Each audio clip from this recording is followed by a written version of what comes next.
Certaines personnes semblent payer toute leur vie pour des fautes qu'elles n'ont jamais commises. Comme si, dès leur naissance, quelque chose avait déjà été décidé pour elles. Une dette invisible.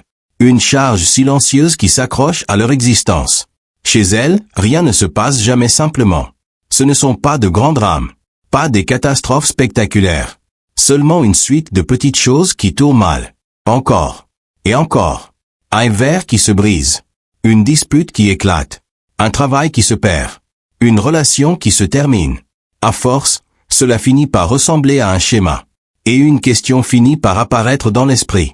Et si ce n'était pas seulement de la malchance? Et si quelqu'un, quelque part, avait laissé quelque chose derrière lui? Quelque chose d'invisible. Quelque chose qui suit. Comme une ombre. Cette histoire est celle d'Esther. Esther avait 8 ans.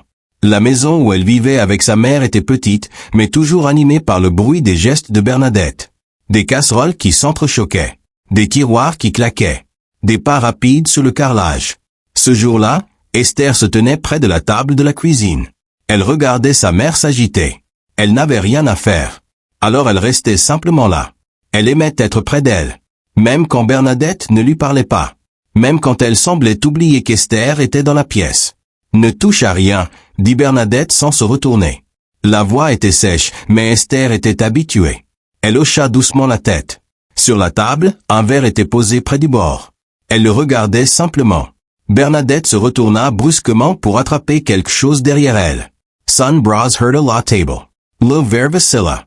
Pendant une fraction de seconde, il sembla suspendu dans l'air. Esther tendit la main. Mais le verre tomba. Il se brisa sur le sol, dans un bruit sec qui résonna dans toute la pièce. Bernadette se retourna immédiatement. Esther. La Fletcher soda. Elle regardait les morceaux de verre éparpillés sur le carrelage. Je voulais le rattraper, murmura-t-elle. Elle ne savait pas si c'était vrai. Elle savait seulement qu'elle avait essayé. Bernadette se baissa pour ramasser les morceaux. Soudain, elle poussa un juron.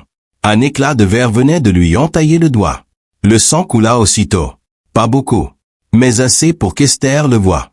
La petite sentit son cœur battre plus vite. « Regarde ce que tu fais !» cria Bernadette. Esther resta immobile. « Tu es toujours là quand il arrive quelque chose.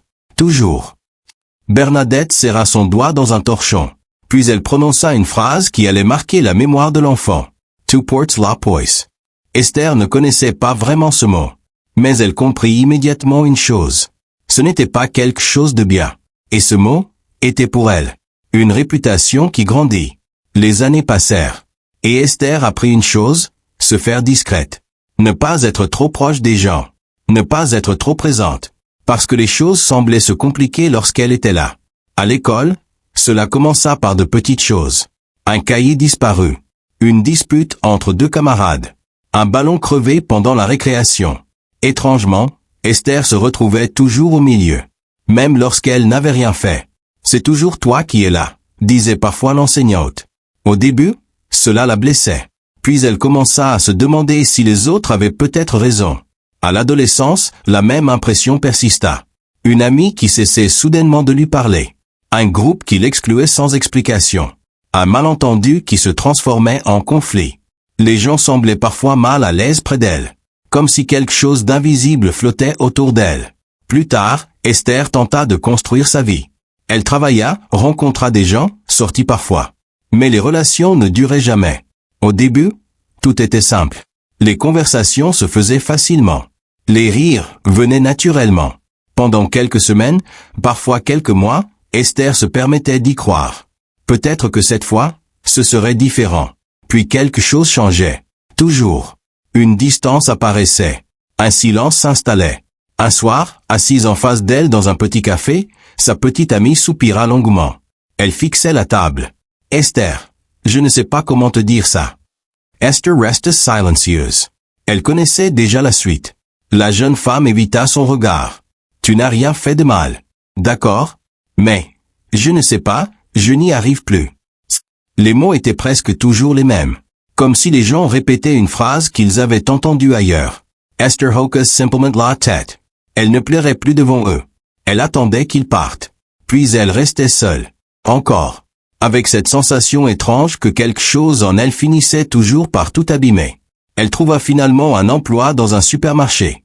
Le magasin ouvrait tôt le matin et fermait tard le soir. Les journées se ressemblaient toutes. Le bip des caisses. Les sacs plastiques froissés. Les soupirs des clients pressés. Esther travaillait sérieusement. Elle ne se plaignait jamais. Elle faisait ce qu'on lui demandait. Parfois même plus. Mais les erreurs des autres semblaient toujours lui retomber dessous. Une caisse qui ne tombait pas juste. Un article manquant dans un rayon. Un retard dans une commande. Même lorsqu'elle n'était pas présente, son nom apparaissait parfois dans les reproches.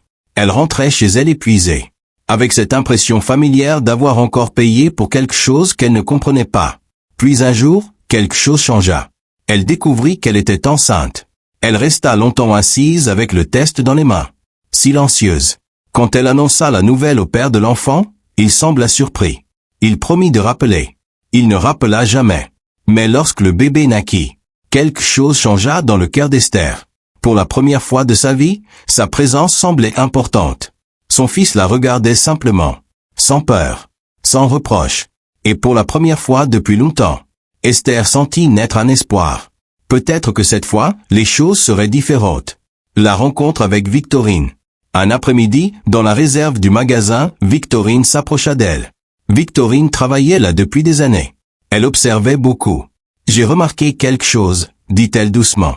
Esther leva les yeux. « On t'accuse souvent, même quand ce n'est pas toi. » Esther ne répondit pas.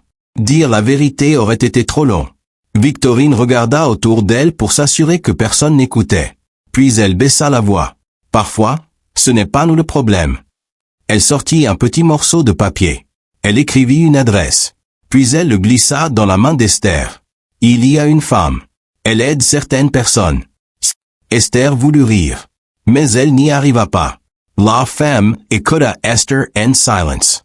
Puis elle ferma les yeux, comme si elle observait quelque chose que personne d'autre ne pouvait voir. « Ce que tu portes ne vient pas de toi. » Elle parla d'un événement ancien, une dispute, une voisine, et un cheveu volé sur la tête d'un bébé.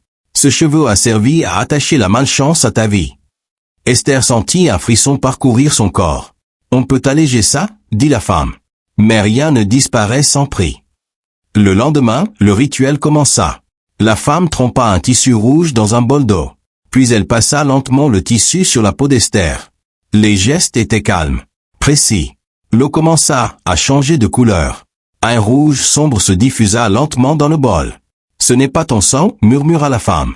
C'est ce qui t'a suivi pendant toutes ces années. » Puis elle lui donna une petite bouteille. « Garde-la toujours avec toi. » Quelques jours plus tard, Esther passa la main sur la tête de son bébé. Ses doigts s'arrêtèrent. Les cheveux avaient disparu.